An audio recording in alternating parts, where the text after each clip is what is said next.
Bom dia, senhoras e senhores. Sejam bem-vindos à videoconferência da CSU Digital para a discussão dos resultados referentes ao segundo trimestre de 2025. Esta videoconferência está sendo gravada e o replay poderá ser acessado no site da companhia em ri.csu.com.br. A apresentação também está disponível para download. Informamos que todos os participantes poderão não só assistir aos palestrantes, mas também acompanhar os slides durante a apresentação. Logo em seguida, iniciaremos a sessão de perguntas e respostas, quando mais instruções serão fornecidas. Gostaria de lembrá-los que o conteúdo apresentado será feito na língua portuguesa com tradução simultânea para o inglês. Para aqueles que desejarem acompanhar o áudio dessa apresentação em inglês, é possível escolher o idioma através do ícone Interpretation, que fica na parte inferior à direita da plataforma. For those that don't speak Portuguese and want to listen to this presentation in English, it is possible by pressing the interpretation button presented on the bottom right corner of the platform and choosing the language properly. Antes de prosseguir, aproveito para reforçar que as declarações prospectivas têm como base as crenças e suposições da administração da CSU Digital e as informações atuais disponíveis para a companhia. Essas declarações podem envolver riscos e incertezas, tendo em vista que dizem respeito a eventos futuros e, portanto, dependem de circunstâncias que podem ou não ocorrer. Investidores, analistas e jornalistas devem levar em conta que eventos relacionados ao ambiente macroeconômico, ao segmento e a outros fatores podem fazer com que os resultados sejam materialmente diferentes daqueles expressos nas respectivas declarações prospectivas. Estão presentes nessa videoconferência o Sr. Pedro Alvarenga, CFO e IRO, o Sr. Fabiano Droghetti, CTO e o time de RI. Assim, gostaria agora de passar a palavra ao Sr. Pedro Alvarenga, que dará início à apresentação. Por favor, Sr. Pedro, pode prosseguir. Bom dia a todos. É um prazer estar aqui novamente presente para falar um pouco sobre os resultados agora do segundo trimestre aqui de 2025 e 25 e do acumulado desses primeiros 6 meses aí do ano. Bom, esse é o trimestre que eu diria que para a companhia, né, mais uma vez a gente teve evoluções muito positivas nas principais métricas operacionais e financeiras da companhia, né? Quem acompanha a gente há um pouquinho mais de tempo sabe que ao longo aí dos últimos 5, 6 anos, né, a empresa viveu um período muito importante, né, de transformação do nosso negócio, não da sua estratégia, né, mas muito ligado à adição, né, de novas competências, novas tecnologias, novas plataformas, né? E esse movimento ele foi de extrema importância para a gente alcançar, né, os patamares que a gente vem apresentando, né, nos últimos anos, né, de forma sequencial em termos de evolução operacional em ambas as unidades de negócios, né, da empresa, né? Recapitulando brevemente, né, a gente transformou a nossa plataforma de tal maneira que ela se tornasse muito ampla, né, para atender múltiplas necessidades de múltiplos negócios dentro do ambiente de serviços financeiros, indo muito além, né, do ambiente só de processamento de cartões. Então, hoje a companhia ela tem uma plataforma completa, né, que vem desde banking, toda a parte, né, de fidelização, Pix parcelado. Então, hoje em última instância, qualquer cliente, né, que tenha, né, esse interesse de operar serviços financeiros vai poder contar, né, com uma solução ponta a ponta, né, escalável, né, full service, muito eficiente, né, no dia a dia de gestão de cada uma dessas modalidades de produtos. Tá? Além disso, né, além de ter feito esse trabalho intenso, né, de transformação da plataforma, né, do serviço financeiro de forma isolada, a gente trabalhou muito intensamente, né, em trazer novos mecanismos, né, de hiperautomação, inteligência artificial para dentro de casa, né, buscando trazer cada dia mais eficiência em cada uma das atividades que a gente gerencia. E acho que esse é o resultado do trabalho, né? A gente vai explorar um pouquinho aí ao longo dos próximos slides, tá? Quando a gente fala da performance, né, de cada uma das verticais, né, começando aí pela Acessio Page, a gente vê, né, que a empresa ela vem se mantendo, né, num ritmo constante aí de crescimento em todas as suas métricas operacionais. Então, desde a quantidade de usuários, né, que são gerenciados dentro da nossa plataforma, que ultrapassou aí os 38 milhões, né, nesse segundo trimestre de 2025. Da mesma forma, a quantidade, né, de usuários que de fato estão ativos, utilizando e aptos para faturamento, que nesse trimestre teve um expressivo crescimento aí da ordem de 10%, né, ultrapassando aí os 23,5 milhões, né, de usuários ativos na nossa plataforma. Só para trazer um número aqui adicional, a relação entre esses dois indicadores hoje, ela já representa 62%, né, em termos de taxa de ativação. Esse é um número muito acima da média de mercado, né? O mercado ele opera em torno de 43%. E isso reforça o quão é importante, né, a companhia se posicionar nessa lógica de multi produtos, nessa lógica de full service, atuando ponta a ponta em cada uma das esteiras, né, de processos financeiros dos nossos clientes.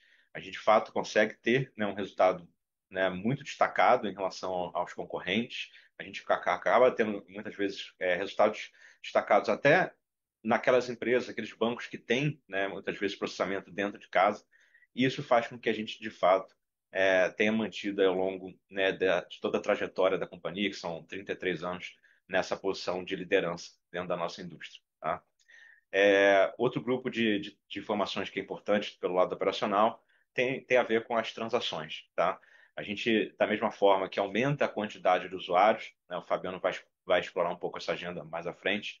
O segundo grande desafio, né, para a companhia aí, do ponto de vista operacional nessa vertical é continuar estimulando, né, e a gente tem mecanismos como loyalty, o próprio IA, né, para fazer com que esse incentivo aconteça recorrentemente, para que o usuário utilize cada vez mais e mais cada uma das possibilidades de transações que a gente oferece.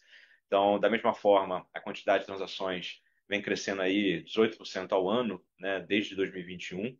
Esse primeiro semestre, a gente teve uma expansão aí da ordem de 4%.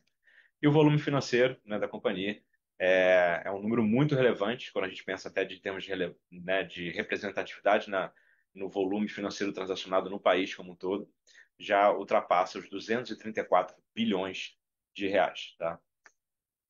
Falando um pouco sobre a DX, né, essa unidade de negócio ela passou por um processo talvez ainda mais intenso de transformação do que a própria CS Page. A gente operou, né, por muitos e muitos anos exclusivamente no serviço de Customer Experience, né, numa atividade muito analógica, né, originalmente, e a gente fez um trabalho muito intenso, né, de trazer novos canais digitais, de criar novos canais digitais, trazer mecanismos de automação, né, para o dia a dia, que trouxessem mais velocidade, qualidade, né, em cada uma das interações que são gerenciadas dentro da nossa plataforma. Então, hoje, 73%, né, dessas interações acontecem de forma puramente digital, então isso é um número muito relevante, e é isso que vem habilitando, né, a companhia evoluir a sua performance financeira como um todo. Né?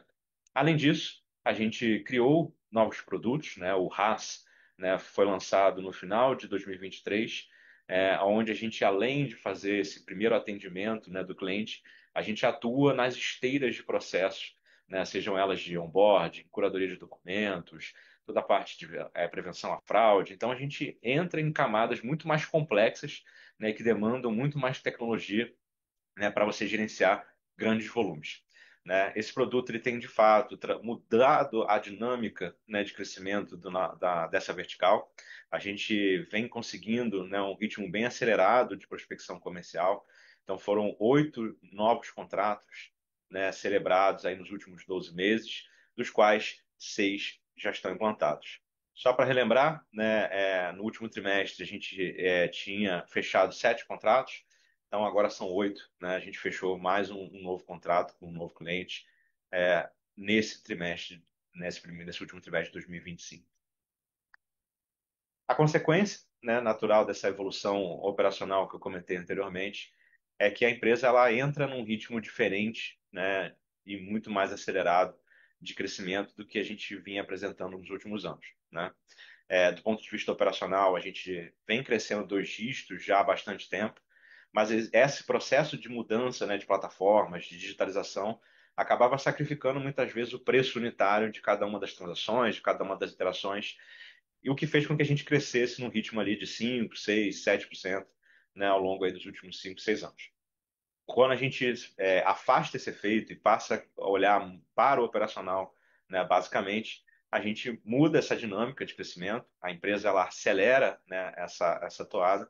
Então, nesse primeiro semestre do ano, a gente já ultrapassa os 9% de crescimento, né? O segundo TRI até foi um pouco mais forte do que essa média, muito atrelado, né, ao crescimento em ambas verticais, né? Eu acho que esse também é um ponto chave aí dessa mensagem de que a gente não está crescendo em um lugar isolado, né? A gente está crescendo recorrentemente em ambos os negócios, que é natural, né? Como eu comentei, pelo fato da gente operar no modelo full service, essas unidades elas têm muita interrelação, né? Eu tenho clientes comuns em cada uma das unidades, eu tenho clientes que começam em uma unidade, daqui a pouco começam a utilizar outra unidade, e faz com que a gente tenha, né, essa evolução recorrente, né, em termos aí de crescimento do negócio.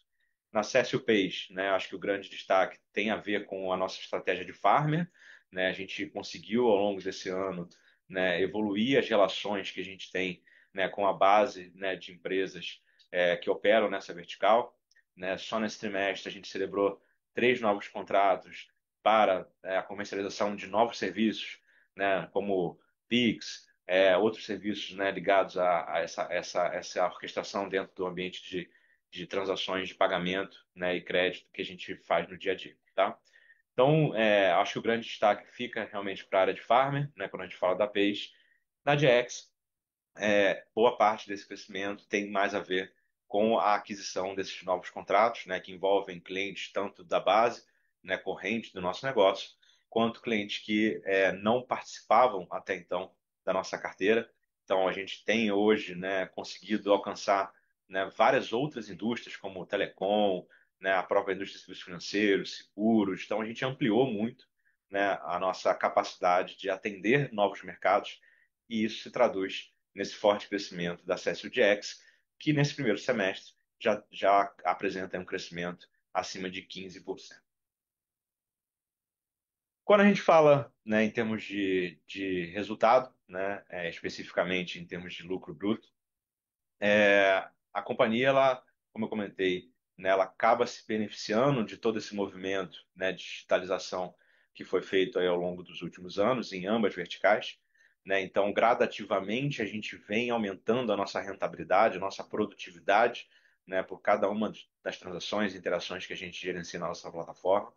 Então, hoje a companhia, né, apresenta uma rentabilidade bruta, né, próxima ali a 42%, tá? Com um crescimento muito relevante, né, apresentado nos últimos anos, muito puxado, né, pela Page, né, originalmente, e agora, né, obviamente, ganhando novas componentes, né, na DX por conta do RaaS, né? O RaaS, ele de fato, ele tem essa dupla possibilidade, né, de alavancar os nossos resultados, seja potencializando o crescimento de receita, seja, né, entregando, né, um resultado efetivo para cada real gerado de receita melhor, tá? Então, na CSU Pace, a gente já vem rodando já há algum tempo ali entre 54%, 55%, 56%, né? Esse é um nível que a gente entende bastante adequado, né, para essa unidade de negócios. A DX, né, a gente teve uma evolução muito representativa, né, do LB e da margem. Então, a gente expande 38% do nosso lucro bruto nesse semestre, e a margem já encostando em 21%, são mais de 3 pontos percentuais, né, adquiridos somente com esses 8 contratos iniciais, sendo que só 6 foram implantados. Então, realmente o RaaS ele é transformador, né, para o nosso negócio.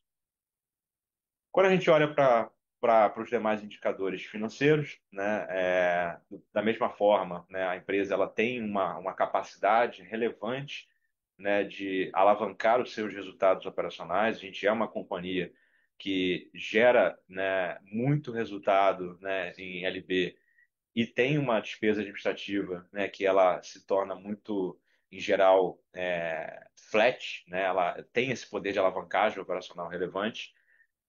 Quando a gente isola, né, os efeitos de investimentos em novos negócios, isso se reflete, né, de maneira bem relevante, né, nos indicadores. Então, a gente fechou esse semestre com uma expansão de mais de 10%, né, do nosso EBITDA, com uma margem, né, ajustada que ultrapassa aí os 36%. E quando a gente olha para o lucro líquido, a gente cresce quase 26, 27%, né, em relação ao mesmo semestre do ano passado, com uma margem, né, líquida encostando ali em 21%. Fazendo uma pequena pausa aqui, né, nesse trecho, e aí esmiuçando um pouco mais dos demais indicadores, a gente vai falar muito sobre o futuro, né, nos slides posteriores, tá? Acho que o Fabiano vai poder explicar bastante, né, o nosso projeto, né, de internacionalização da companhia, toda a evolução que a gente vem fazendo, né, inteligência artificial, seja para Pay, seja para DX. E, naturalmente, você, para investir nessas novas modalidades, você vai ter que ter, né, skills diferentes dentro da companhia, parceiros diferentes dentro da companhia. Isso vem exigindo, né, um grau de investimento, né, da companhia maior do que a gente vinha fazendo até então, tá? Então, a gente vem contratando engenheiros de dados, a gente vem trazendo estatísticos, a gente tem trazido pessoas de bancos, né, para nos auxiliar em alguns produtos financeiros. Então, a gente tem trazido, né, escritórios, né, parceiros, tanto no Brasil quanto no exterior, para nos auxiliar com questões regulatórias. Então, tem uma demanda relevante, né, de investimentos e novas despesas que vem de fato, né, trazendo para a gente novas possibilidades, vão trazer para a gente novas possibilidades de negócios, mas que no curto prazo, né, é natural que isso gere algum tipo de pressão, né? Então, a gente, né, do ponto de vista de EBITDA, né, após esses efeitos dos investimentos, a gente cerrou ali com 94,5 milhões, né, de EBITDA nesse semestre, e o lucro líquido, né, em torno de 48,1 milhões de reais, tá? Então, essa é uma parte muito importante da nossa estratégia de negócio. Acho que é importante que o investidor acompanhe, né, a maturação dessas iniciativas, porque de fato isso aqui endereça um potencial enorme, né, de crescimento da companhia aí pelos próximos trimestres e anos também. Sim. Gente, Vamos lá. falando um pouquinho mais aqui de como a gente imagina criar isso, né? De que maneira a gente está focando ali, né? Estratégia é definição, são escolhas que a gente faz de caminhos, né? E o nosso caminho aqui está muito focado em três grandes pilares, né? Focar em ajudar os nossos clientes a trazer mais usuários para suas ofertas, sejam quais forem os serviços financeiros ou de atendimento, de relacionamento com o cliente. Expandir o relacionamento com esses clientes finais, né, com os usuários finais. Então, ter mais possibilidades de contatos, ter mais utilização das ferramentas disponíveis para chegar num ponto de personalização de oferta e de contato muito maior do que a gente vinha tendo até então. Então, é usar as tecnologias para ajudar nesse sentido, né? E com isso gerar mais negócio com o mesmo usuário que eu já tenho relacionamento, eu aproveito esse relacionamento e incluo novas ofertas, novos serviços, novas possibilidades para que rentabilizar ainda mais aquele cliente, né? E por fim, tornar cada vez mais as nossas operações eficientes. Então, eu foco em ganhar mais clientes, trazer um número de serviços e de possibilidades de negócios maior com cada um desses clientes, e o que está atendendo isso lá na retaguarda, lá no back-office, ser mais eficiente, ser mais automatizado, ser de uma qualidade maior.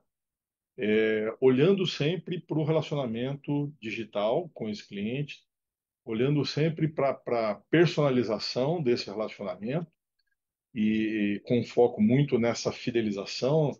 O mercado está usando um palavrão bonito, né? Principalidade, né? Que é uma palavra super importante hoje, dado o nível de competição que a gente tem, né? As várias possibilidades que o mercado oferece, né? Para os usuários. E quando a gente soma tudo isso, a geração de valor ela acaba acontecendo. Então a gente já testou essa hipótese como o Pedro falou ali no RAS, né? Quer dizer, a gente aplicou isso na nossa operação, aplicou isso para os clientes e tem percebido os resultados chegando. Então, essa hipótese testada e aprovada, a gente amplia ela para outras possibilidades de negócio nossas, tanto em meios de pagamento, quanto em programas de fidelização, de banking como serviços inclusos, né, no relacionamento com o cliente e também na automação de novas linhas de processos que eventualmente hoje a gente não atua ainda e vamos buscar mais expertise para poder atuar. Como o Pedro falou, a gente está também trazendo muito parte dessa execução, trazendo conhecimento, né? Seja com novas pessoas na nossa equipe, seja com expertise de consultores, de empresas especializadas. A gente tem usado, né, essa estratégia para adquirir conhecimento, né, de forma muito corrente aqui. E isso vai ser super importante, porque cada vez mais a gente está entrando em agregar valor para o negócio do cliente, significa conhecer mais desse negócio. Não é simplesmente trazer uma tecnologia pré-formatada para atender uma determinada necessidade. Isso é importante também, mas até para ganhar escala, né? Mas a gente tem que trazer mais conhecimento, a gente tem que trazer mais expertise para ajudar o cliente a conduzir melhor aquilo que ele vive hoje, né? Então, tudo aquilo que a gente olha para eficiência, seja num processo relativamente pequeno dentro da empresa, ou seja em algo central no relacionamento com o usuário final, a gente vai tratar da mesma maneira, né? Sempre com muita expertise, com muito detalhamento, buscando se diferenciar de uma empresa simplesmente de tecnologia. A gente é uma empresa que presta o serviço específico usando a tecnologia como viabilizador, como alavanca, né? Eu acho que esse é um ponto importante da estratégia. É, Descendo um pouco no detalhe, todo mundo fala muito de IA, de IA, de IA. A gente também gosta de falar de IA porque algo transformador para vários negócios. Mas a gente tem usado isso com bastante responsabilidade, diria, no sentido de trazer iniciativas concretas, reais, factíveis com a tecnologia que está à disposição hoje, que ainda não é perfeita, que ainda tem um passo de evolução muito rápido, sem dúvida, mas que ainda tem um passo de evolução, né? A gente tem se baseado muito nas big techs para trazer esse conhecimento de tecnologia específica, né, de grandes parceiros de mercado, mas é claro que a gente traduzir isso para alguma realidade de negócio de um cliente nosso ou de uma operação interna nossa, tem um caminho longo aí nessa conversa. E a gente tem feito iniciativas bastante interessantes e muito detalhadas aqui. Podemos até entrar em mais detalhes depois, mas os três focos são basicamente esses, né? Como é que eu torno a oferta diferente, customizada, mas alinhada com a necessidade do usuário final, do cliente final? Como é que eu trago eficiência para esses processos, para esse relacionamento, para esse atendimento? Como é que eu trago eficiência para isso? Eficiência também significa qualidade, também significa agilidade. E como é que eu consigo beber dessa fonte de novas tecnologias e incorporando isso nas nossas ofertas de forma corrente, não como uma iniciativa isolada, mas de forma corrente, isso como prática. Inovação não é uma área na CSU, isso é importante. Não está isolado lá numa equipezinha ou na área de produtos, não. A inovação ela tem que permear as nossas frentes de trabalho, as nossas equipes. Inovação tá em finanças, inovação está em RH, ou seja, em todas as áreas nossas tem que estar engajadas, e aí esse é o nosso objetivo, é isso que a gente tem trabalhado forte, para engajar e trazer tudo isso como uma cultura, parte da nossa cultura. Então, esse terceiro pilar ali está olhando para outras geografias, está olhando para produtos que vão ser globalizados daqui a pouco, a gente já vai falar um pouquinho da expansão geográfica, mas principalmente engajando as equipes, engajando a empresa como um todo, né, para trazer inovação. E aí a gente usa as tecnologias disponíveis, vamos falar bastante de IA, porque é isso que está transformando, né, muitos dos serviços, mas de fato trazendo um resultado muito específico ali. Foco na principalidade, foco na ativação, na personalização do relacionamento, na segunda camada, trazendo automação, trazendo eficiência, qualidade, nível de satisfação maior, no final do dia é isso que a gente está buscando, né? E bebendo dessa fonte.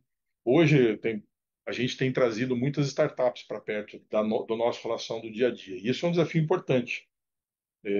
A startup muitas vezes não tem três balanços para apresentar, Sim. né? Só para a gente avaliar, né? Muitas vezes ela nasceu há pouco tempo, ela não tem sequer ainda uma estrutura organizacional ou de governança robusta. E a gente tem esse desafio: como é que eu encaixo boas ideias, boas tecnologias que têm nascido dessas startups, como é que eu encaixo isso dentro de um serviço que a CSU presta para grandes empresas, né, sejam elas financeiras, de varejo, do setor de telecom ou de outros, Como é que eu encaixo isso? Como é que eu faço uma governança de dados responsável? Como é que eu trato segurança da informação nesse contexto? A gente está sujeito aí a ataques diversos e a gente tem visto isso no mercado, né? Como é que eu coordeno de tal maneira essas boas ideias, essas boas tecnologias que têm nascido, mas entrego isso de uma maneira robusta, ágil, mas robusta, eficiente e segura, né? Como é que eu coordeno isso? Então, esse é o nosso grande desafio, é a principal fonte aí das nossas horas de trabalho intermináveis aí. É isso. Passa- Falando um pouquinho mais em detalhe aqui de personalização, de principalidade, a gente já tem desenvolvido dentro de casa algumas iniciativas, né? Falando do Advisor ali, a gente já discorreu em outras apresentações, mas só dando uma pincelada rápida, né? É, Como é que eu trago para o cliente dicas de como usar melhor um produto, de como trazer mais benefício para ele, cliente final, né, usuário daquele produto, de como ele eleva a experiência dele ser uma experiência mais produtiva, mais frutífera naquele relacionamento. E aí, com isso, né, o nosso contratante, o nosso cliente ganha principalidade. Por outro lado, a gente também vê no mercado uma taxa de ativação a gente está sempre provocando ela, né? E o Pedro já mostrou um pouco do nosso sucesso ali em ter uma taxa de ativação melhor do que a média de mercado.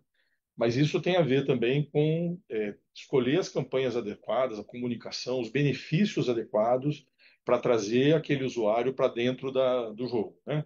Aquele usuário que teve um contato inicial com um produto, com uma marca de um cliente nosso, mas ele não está interagindo no dia a dia. Como é que eu trago ele de volta para o jogo? Então, usar isso de forma inteligente, com um custo controlado, adequado, é super importante. O exemplo do limite inteligente ali é bacana, porque hoje a gente tem tantas possibilidades de meios de pagamento à disposição, né? Como é que eu controlo isso? Como é que eu trago um pouco mais de organização para isso, né? Usar o limite de um cartão que eu tenho de duas bandeiras diferentes, como é que eu organizo isso de uma maneira no dia a dia mais simples? É isso que a gente tem trazido ali como oferta, né, de complemento de relacionamento ali para o cliente interagir com o seu usuário, né?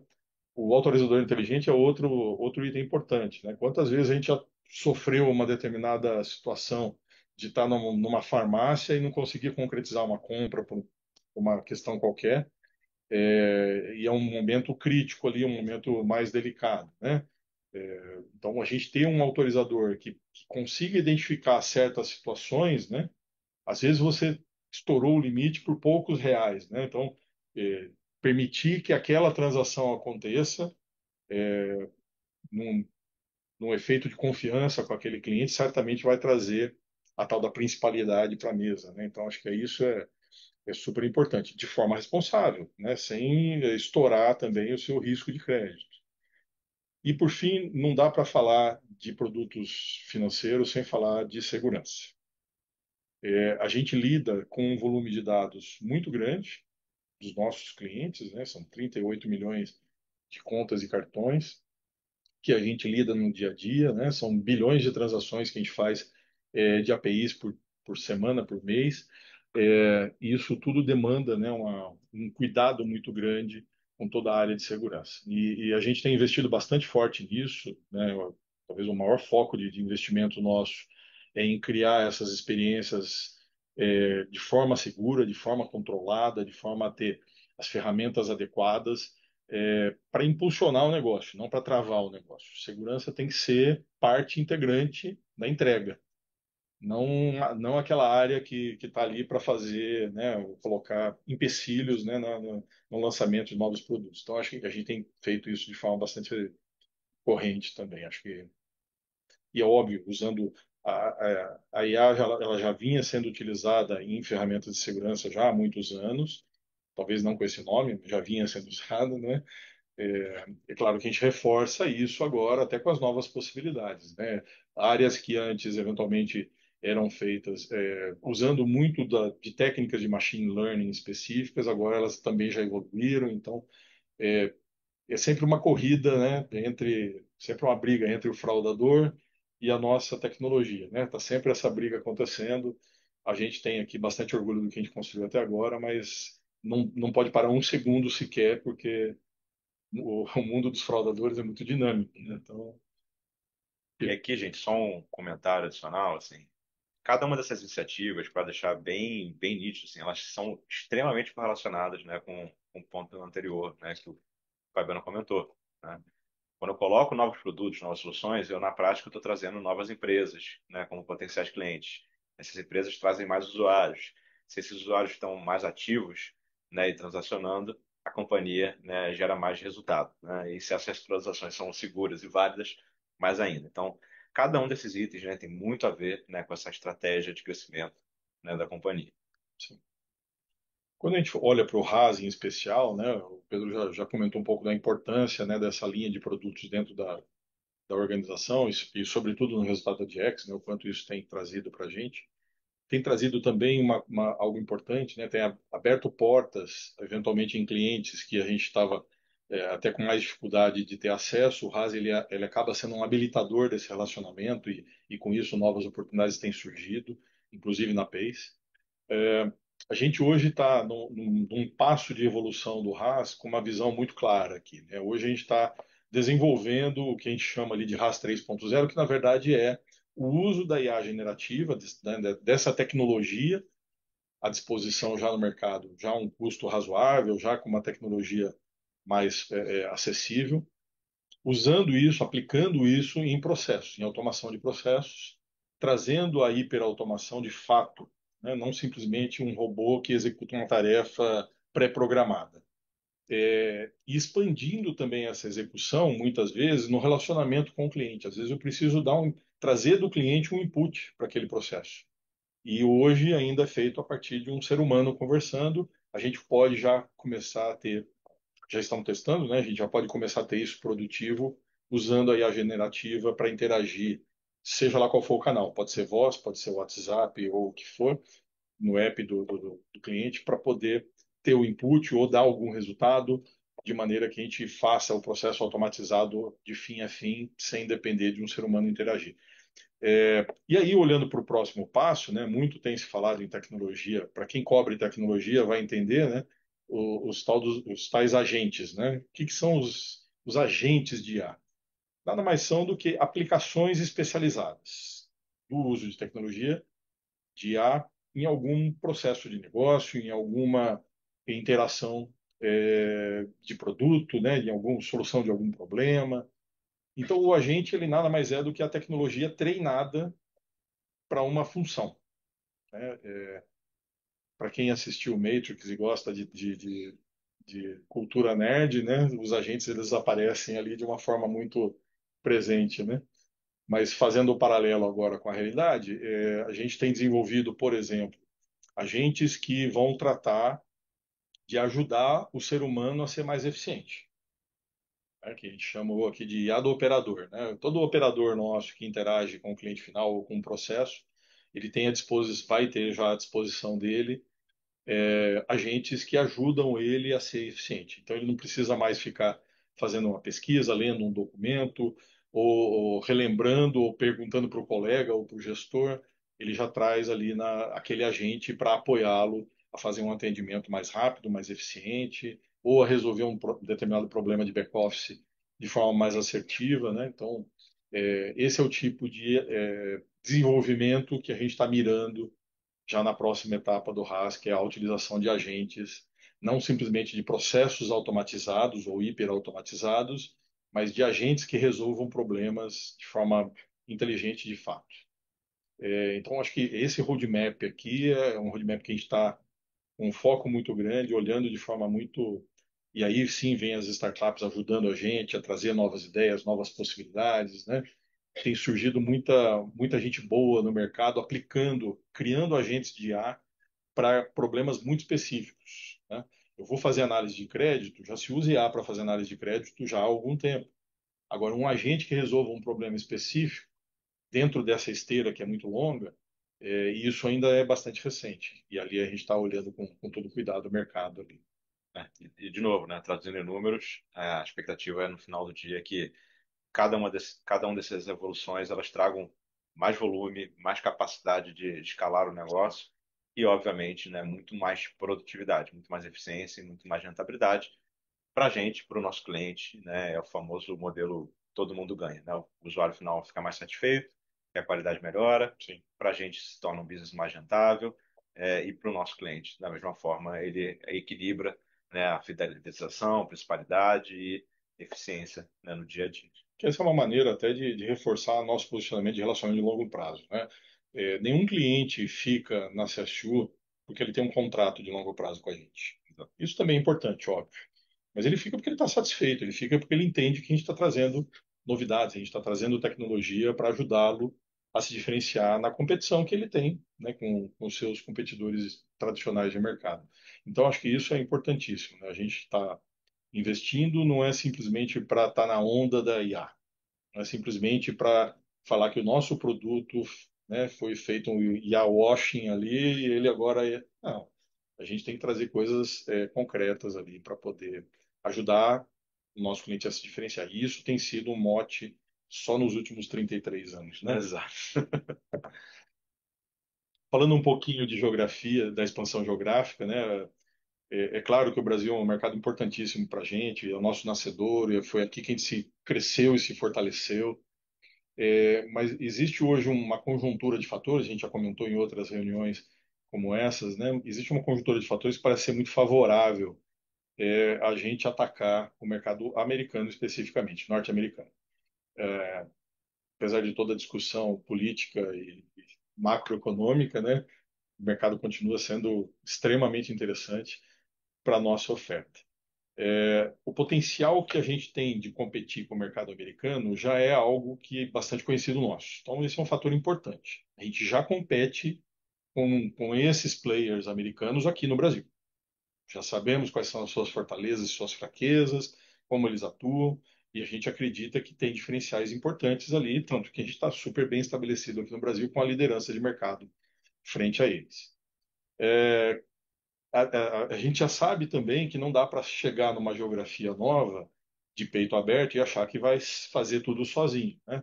Então já tem estabelecido algumas parceiras muito importantes, algumas parcerias muito importantes para que a gente tenha essa abertura do mercado americano de forma mais eficiente possível. Então, já buscando ali tanto as bandeiras quanto as empresas financeiras, essas parcerias para viabilizar a nossa entrada. Isso já tem andado de forma muito adiantada ali.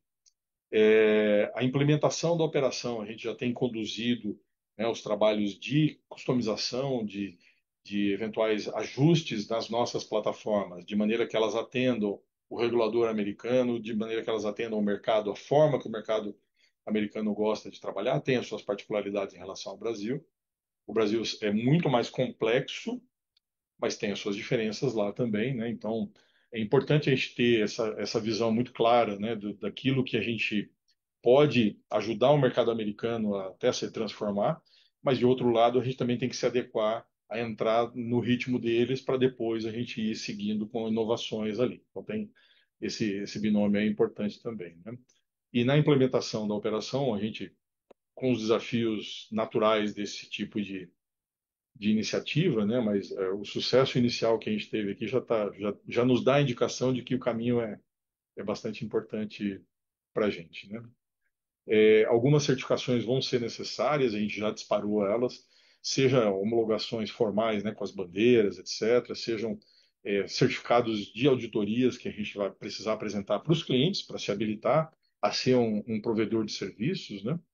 Então isso também a gente já disparou, está em andamento.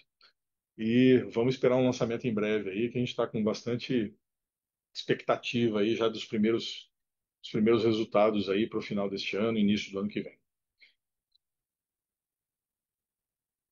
Bom, gente, caminhando aqui para a parte final da apresentação, né, como eu comentei, né, a companhia ela vem sempre trabalhando nesse binômio, né, de crescimento, mas crescimento sustentável e rentável, né?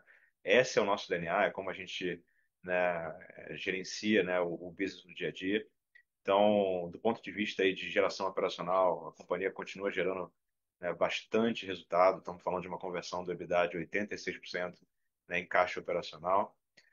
Isso é, de fato, uma força muito grande, né, do nosso negócio e é o que tem permitido, né, a gente de forma recorrente, né, ampliar os investimentos, reforçar as equipes, trazer novos parceiros, né, trimestre após trimestre. Tá? Além disso, né, a companhia ela vem também buscando, né, formas de trazer, né, retornos mais rápidos, né, para o próprio investidor. Né? A gente sabe que o mercado ele tem esse anseio, né, de uma rentabilidade recorrente, junto com o crescimento, junto com a apreciação, né, dos ativos. Então, a gente vem mantendo uma prática, né, de distribuição bem atrativa de proventos.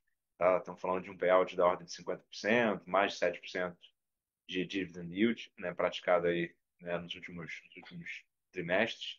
Esse ano, especificamente, a gente já pagou 32 milhões, né, de reais entre dividendos, né, referentes ao exercícios, dividendos extraordinários referentes ao exercício de 2024, né, que foi mais ou menos 18 milhões, mais 14 milhões, né, em JCP, referente ao exercício corrente. Então, a gente, de fato, vem mantendo essa prática, né, de forma muito consistente, né, ao longo aí dos últimos anos.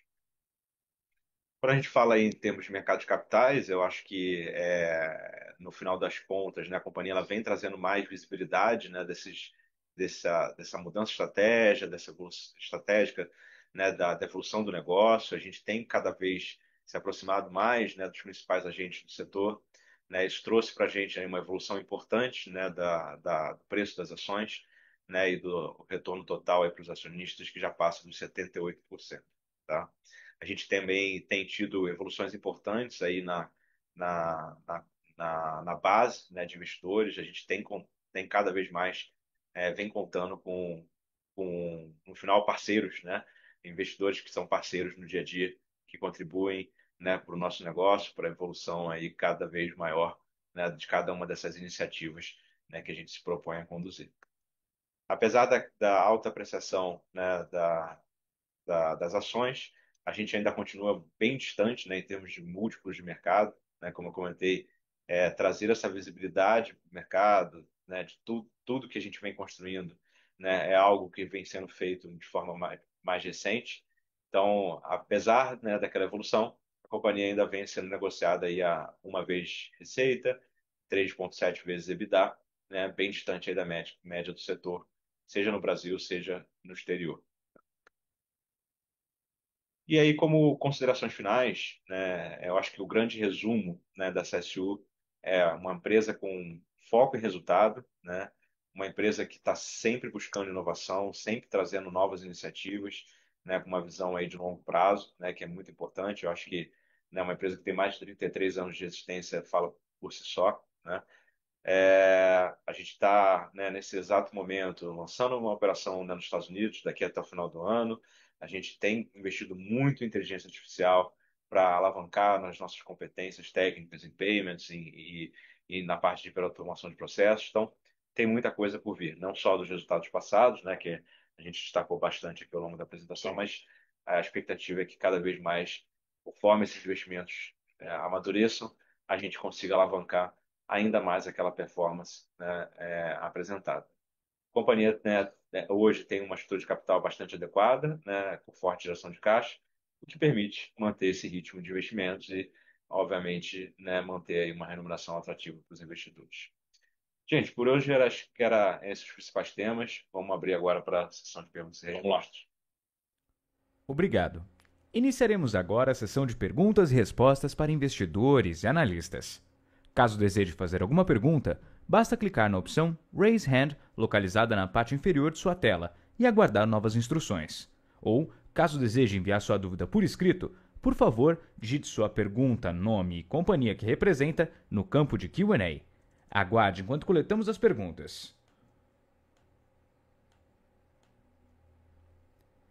Nossa primeira pergunta vem de Bernardo Gutmann, da XP Investimentos. Sobre a solução RAS, vemos uma evolução trimestral, seja de contratos celebrados, seja de contratos implantados. O quanto essa solução já representa do resultado da companhia? O que podemos esperar em termos de participação deste produto daqui para frente? Obrigado. Obrigado, Bernardo, pela participação aí no call e pela pergunta. Bom, eu brinco que eu sou suspeito para falar, porque talvez seja um dos caras mais entusiasmados aí com o RaaS, né? O RaaS ele é um produto, né, que pela sua essência, né, basicamente todas as grandes companhias, independente do setor que elas atuam, precisam, né? Ao longo da vida de qualquer empresa, né, você faz aquisições de outros negócios, você desenvolve novas plataformas, você adapta soluções, né, muitas vezes de mercado ao teu próprio negócio. Então é muito comum o convívio, né, de múltiplos sistemas, né, múltiplas tarefas, né, e isso faz com que gradativamente as empresas elas tenham algum grau, né, de ineficiência no seu gerenciamento de processos internos, né? é, Sejam eles processos de negócios, muitas vezes a forma como você gerencia o teu RH, o teu comercial, mas em geral, quando a gente fala de empresas que têm um relacionamento muito grande com muitos usuários, então um olhar já externo, né, essa ineficiência acaba sendo quase que natural, né? E é aqui que a gente entra, né? O RaaS ele tem essa capacidade de organizar, né, de forma muito magistral cada um dos dados que são gerados em cada uma dessas plataformas, pegar esses dados e transformar em inputs de negócios e a partir dali você gerenciar cada uma das atividades, né, que antes eram tratadas 100% manualmente, né, com muita dificuldade, muito atrito ali para quem de fato está executando aquela atividade, a gente utilizar, né, o máximo ali de eficiência e inteligência artificial para otimizar cada um desses processos. Então, cada vez mais, né, o mercado vai olhar para esse tipo de soluções, já vem olhando. Acho que o resultado, né, de uma expansão muito rápida ali, né, de falar 15%, né, basicamente com poucos contratos, né, que foram implantados, já mostra, né, o potencial, né, desse business. Eu vi só uma interrupção rápida, eu vi uma checkpoint ontem de uma das implantações que a gente está finalizando. Eram feitos 33 alt tabs ao longo de um atendimento. 33 Trocas de tela, né? troca de telas para a pessoa concluir aquele processo de atendimento. 33. Com a implantação que a gente está fazendo, ele faz duas. É isso. Então, eu só trazendo um tempero aqui para materializar caso real eu vi ontem aqui. A troca de tela, ela é muito simbólica, Para dar um até exemplo, porque você imagina assim, você traz uma ineficiência muito grande, mas e a quantidade de erros que podem acontecer numa etapa como essa, né? Então, a experiência muda, né? Acho que é isso que a gente se propõe a entregar. Então, eu diria que o RaaS ele tem um potencial muito grande, né, de crescimento no nosso negócio. Ele já representa em torno de 12, 13% da receita da DX, tá? Então, ele já é relevante, né, em poucos meses. E, de fato, ele tem, né, o potencial de transformar, né, o ritmo de crescimento, a totalidade de resultado da DX para o nosso negócio, tá? Então, é um mercado bastante promissor na nossa visão. Nossa próxima pergunta vem de Alex André, da ALX Invest. Podem dar mais detalhes sobre o status do projeto USA e da estratégia de entrada nesse mercado competitivo? Obrigado. Vou começar aqui, e aí, Fabiano, por favor, me complemente, tá? O projeto dos Estados Unidos ele está em ritmo bem forte agora, né, em termos de implantação. A gente tem um objetivo, né, de colocar, né, a primeira transação produtiva, né, ali no final, né, do terceiro para o quarto, para o início do quarto trimestre. Tá? Então a gente está correndo bastante, né, em relação a esse tema. Do ponto de vista, né, de cronograma, né, o Fabiano passou bastante ali. A gente já está muito adiantado, né, na parte de homologação, a gente já adiantou muita coisa nessa parte regulatória. Então, eu diria que são poucos ajustes que a gente precisa fazer daqui até esse período. E estamos mirando, né, essa transação produtiva já com o cliente, né? Não só uma produtividade só nossa, né, Não só interna, demonstração. só Né? demonstração, mas de fato, né, fazendo o transacional já com o primeiro cliente nessa frente. É um mercado, na nossa visão, muito relevante, né? Obviamente pelo tamanho da economia, mas muito mais do que isso, é um mercado que ele precisa de novas soluções, é um mercado que demanda por novas tecnologias, né, a problemas, né, que existem, né, no dia a dia, né, transacional no Brasil, que tornaram o nosso sistema financeiro bastante maduro, começam a aparecer no mercado americano, então inflação, juros, toda a parte de fraudes, né, tudo isso acaba impactando Parcelamento de despesas, parcelamento de despesas. que Então, não era tão comum. de fato, o mercado ele está muito demandante, né? Isso estamos falando até das empresas americanas. Mas quando a gente olha as empresas brasileiras que estão, né, já presentes nesse mercado ou que estão indo para lá, né, talvez elas estejam com mais senso de urgência ainda, né, do que as próprias empresas americanas nesse momento. Então, a gente está caminhando a passos largos, né, nessa frente. A gente vem acelerando esse grau de investimento lá justamente por causa disso, porque a gente entende que é uma janela, né, de oportunidade muito importante, né, para o nosso negócio. Acho que talvez são poucos momentos na história, né, que abrem janelas como essa, né, de você ter um mercado que está se arrumando, um mercado que está demandante, né, e com uma oferta ainda carente. Então, é aqui que a gente entra, cobrindo esse espaço. É isso aí. É basicamente desenvolvendo tecnologia, né, adequando a tecnologia. A frente comercial já está andando também, já tem ali os seus primeiros contatos. Semana passada a gente respondeu nossa primeira RFP, né, só para dar um exemplo prático, né, do que está acontecendo. E a parte regulatória e legal também. Então, esses itens andam em paralelo aqui. RFP, para quem não conhece o termo, é Request for Price. É quando um cliente está pedindo uma precificação já. Então, Perfeito. as coisas estão caminhando super bem. Nossa próxima pergunta vem de Guilherme Cruz, da Varos Research. Quais riscos vocês avaliam que possam existir quanto à entrada da empresa nos Estados Unidos, dada a relação mais turbulenta do país com o governo brasileiro no momento? Obrigado. Ô, Guilherme, obrigado pela pergunta. Pergunta sempre difícil, né, de responder, porque ainda é tudo muito imprevisível, tá? Do que a gente tem hoje, né, de exposição a esse tema, eu diria que o impacto é zero, tá? Hoje, o grande esforço do governo é no sentido de dificultar, né, de alguma forma, as importações, né, lá no mercado americano, de tal maneira que você fomente a economia local, né?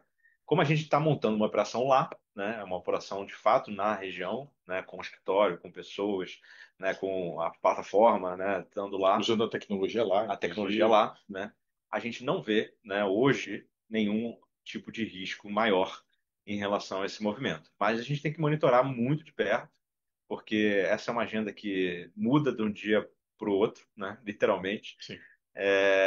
Então a gente está bem atento, né, a cada um desses movimentos do governo norte-americano. Nossa próxima pergunta vem de Gustavo Lopes, investidor pessoa física. Quais avanços tiveram nestes 2 trimestres na unidade da CSU nos Estados Unidos? E qual a previsão de break-even nesta unidade que tem tanto potencial? Bom, Gustavo, obrigado aí pela pergunta. Acho que a parte inicial a gente acabou respondendo, né? Acho que o avanço está muito ligado essa parte de tecnologia, né, e estruturação da operação. Acho que a gente andou muito, né, nesse último trimestre, porque, né, novamente, o objetivo é colocar essa operação ainda, né, até o final do ano, né, transacionando com o cliente e assim sucessivamente. Então, acho que os avanços foram bem materiais, né, em todos os flancos, né, seja tecnológico, operações, né, regulatório. Então, acho que a gente vem cruzando bem, né, essas fronteiras.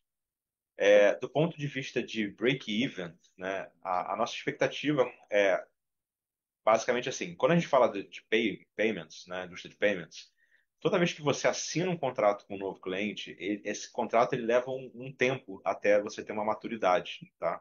Dificilmente você já entra, né, com um volume muito grande, né, de transações, porque existe uma fase de testes dos dois lados, né? A empresa que nos contrata, ela quer ver se a plataforma de fato está funcional, se ela de fato está atendendo todos os requisitos, se a estratégia de marketing dela está adequada ou não. Então, existe uma curva de aprendizado. Então, né, começando do princípio, né, a partir do momento que a gente coloca essa operação no ar, daqui até o final do ano, né, o ponto de receita que vai gerar ainda esse ano é muito pouco, né? Para o ano que vem, a gente começa o primeiro semestre da mesma forma, muito mais gradativo, de forma muito mais gradual, né, essa evolução. A expectativa é que esse volume de receita seja maior, né, no segundo semestre do ano que vem. O que significa que o break-even, ele provavelmente vai estar ali no início, né, de 2027, tá? Essa é a nossa expectativa. Claro, essa velocidade ela pode mudar materialmente, né? Se a nossa teoria, né, se a nossa tese, né, de investimento de que o mercado americano tem uma demanda muito grande por essas soluções, essa velocidade ela pode ser encurtada, né? Ou ao contrário, né? Pode ser que esse break-even seja um pouco mais longo, porque eventualmente o tempo de implantação demore um pouco mais, os clientes demorem um pouco mais de tomar decisão. É muito difícil precisar um timing, mas esse é um pouco do nosso planejamento, né? Para essa vertical. Lembrando mais uma vez, para fazer perguntas, utilize o botão levantar a mão ou encaminhe através do botão Q&A, digitando seu nome e companhia que representa. Aguarde enquanto coletamos mais perguntas. Nossa próxima pergunta vem de Bernardo Gutmann, da XP. Obrigado pela resposta da última pergunta. Tenho mais um ponto. Desde o final do ano passado, observamos um novo patamar de despesas operacionais que tem pressionado o EBITDA. Esse nível de despesas deve se manter nos próximos trimestres ou há expectativas de novos aumentos considerando os investimentos nos projetos estratégicos em andamento? Obrigado. Bom, vamos lá.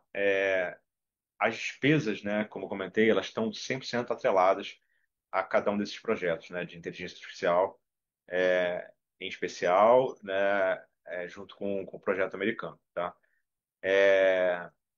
As despesas elas vão continuar crescendo de acordo com o ritmo de evolução, né, dessas unidades de negócios, tá? Então, eu diria que a gente hoje, né, tem uma estrutura já bem adequada, né? Então, a gente tem, né, a gente trouxe, né, no início do ano, né, um executivo que foi responsável pela implantação, né, dessa operação de conta global e cartão global, né, em um dos grandes bancos, né, digitais do Brasil. A gente tem um time de tecnologia bem maior, né, dedicado a essa estrutura. A gente tem um time de relacionamento e comercial, né, já bem adequado, um time de produtos bem adequado. Então, eu diria que assim, no curto prazo, esse patamar de despesa que a gente chegou, ele está bem adequado para o estágio de maturidade da operação. Agora, se tudo correr bem, né, e a receita começar, né, a vir de forma mais rápida, é natural que eu tenha que ter gente para suportar, né, o dia a dia dessa operação, gente de back-office, gente, né, de suporte financeiro, RH, jurídico. Então, é natural que essas despesas elas evoluam, mas elas sempre vão respeitar, né, a própria evolução do negócio. Acho que essa acaba sendo muito a tônica, né, da companhia como um todo, tá? Quem pega a série histórica, né, de resultado, né, da empresa, a gente veio, né, em crescimento muito forte, né, de EBITDA e lucro líquido, né, ao longo ali de 21, 22, 23. Quando chega em 23, 24, né, a gente já vinha no ritmo ali de 23, 24 milhões de lucro líquido, 22, 23, 24 milhões de lucro líquido, EBITDA 46, 47, 48, né? Se vocês repararem, a gente está fazendo todo esse investimento numa nova operação, num novo país, em dólar, e a gente conseguiu preservar essa rentabilidade. Então, mostra, né, e reforça essa disciplina financeira, né, da companhia. Então, a gente vai continuar respeitando nessa geração de resultado e essa geração, né, de caixa que a gente apresenta. Tá? Então, não vou cravar um número de como isso aqui vai se comportar, mas a única certeza que eu tenho é que ele vai andar de acordo com a nossa performance financeira como um todo. Tá bom? Nossa próxima pergunta vem de Lucas Vargas, da Warren Investimentos. Bom dia, parabéns pelos resultados. Vocês acreditam que a margem EBITDA do DX deve chegar a qual patamar com o RAS? Obrigado. Excelente pergunta, Lucas. O RAS, ele, por natureza, né, ele vai ganhar rentabilidade ao longo do tempo, tá? Imagina o seguinte, né? Quando você fala de inteligência artificial, e aí, Fabiano, por favor, né, eu estou invadindo aqui o teu espaço, mas é importante essa cadência aqui na visão do investidor, né? você começa a trabalhar com um volume de dados específico, né, com uma jornada específica, alguns pontos de contato específicos. E isso faz com que você, só por colocar a plataforma do RAS no ar, você já tenha ganho de produtividade. Isso aí tá mais que demonstrado, né, nos resultados da CSU, né? Seja né, quando a gente melhorou a nossa rentabilidade, quando a gente aplicou o RAS para a gente, seja quando a gente implantou os primeiros contratos, né? Eu subi mais de 3 pontos percentuais a margem só nos primeiros contratos do RAS, né? E aqui, gente, assim, de novo, Fabiano, por favor, me corrija, assim, a máquina, ela ainda nem passou por todo o treinamento que ela tem que passar, né? Porque, de novo, a operação ela vai ganhando maturidade ao longo do tempo, tá? E quanto mais contratos que tratam do mesmo tema, Perfeito. o ganho de escala nisso é absurdo, né? Então, a gente está implantando o primeiro processo de contestação, o primeiro processo de X, de Y, de Z. Quando o segundo processo entrar, eu não dobro aquele custo, Exato. né? Quer dizer, o ganho de escala ele vai ser muito evidente. Exato. Então, a nossa expectativa, né, é que ao longo do tempo, né, o RAS ele traga, né, uma performance ali entre 30 a 40%, né, para cada um dos contratos individualmente falando. Tá? Hoje a maioria deles já está ali na casa dos 25, tá? Então, são números bem factíveis da gente alcançar, né, no médio espaço de tempo.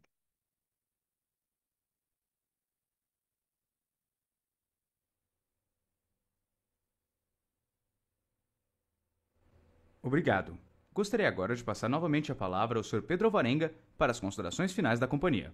Por favor, Sr. Pedro, pode prosseguir. Bom, pessoal, mais uma vez é um prazer, né, estar aqui presente. Sei que tem muitos temas, muitas novidades, então né, é natural que surjam muitas dúvidas. Então, eu queria colocar, né, tanto a mim, o Fabiano, quanto o nosso time de RI à disposição para qualquer outra eventual dúvida que surja após esse call. Foi um prazer, um ótimo dia e a gente se vê aí no próximo trimestre. Obrigado a todos aí pelo tempo. A videoconferência da CSU Digital está encerrada. Agradecemos a participação de todos e tenham um excelente dia.